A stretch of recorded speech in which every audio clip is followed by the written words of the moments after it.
Hindi, Di ba? kasi ang tanong naman ni Senador Rodante Marcoleta ay yung kondisyon dyan na yung ba sinasabing kailangan pumirma niya dun sa report Yun ang gusto lang niya namang sabihin at hindi yung kung ano pa man.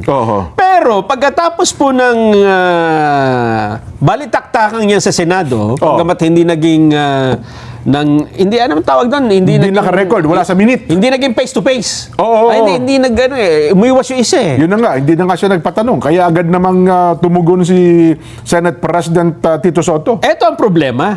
Ba?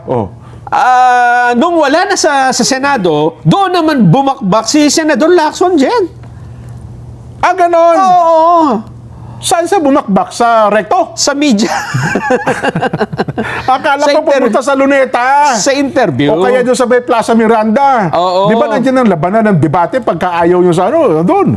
Naalala ko nung bata-bata ako, nanonood ako lagi sa Luneta. Debate. Tumpok-tumpok ang mga tao dyan, kanya-kanyang debate. Eto ang kanyang banat. Ano sabi niya? Ping Lacson yan Oo. Against Senador Marcoleta. Senador Rodante Marcoleta kamo? Oh, yes. Paiimbestigahan ko yan sa ombudsman. Ba't teka?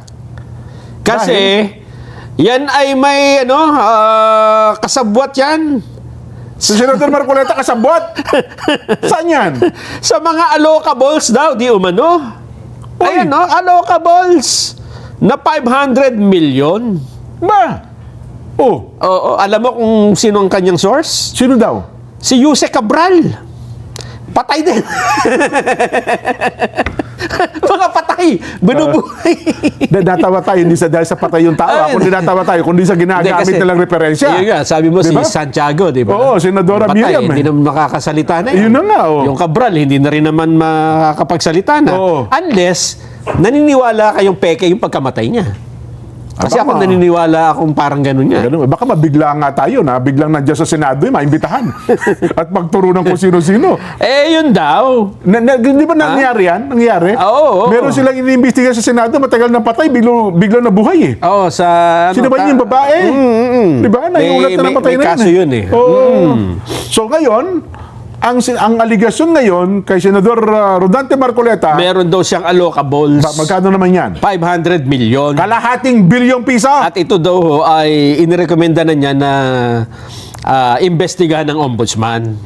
Ayun. Pero magtataka ka, kasi ang banggit niya dito, pinapa-investigahan niya bilang Senate chairman ng Senate Blue Ribbon Committee. Pero sa mga naunang pagdinig, hindi naman lumilitaw yan, di ba? Wala. Baka kahapon lang niya natuklasan siguro. Baka nag-text siguro si Jose Cabral. Hindi kaya? Nagparamdam.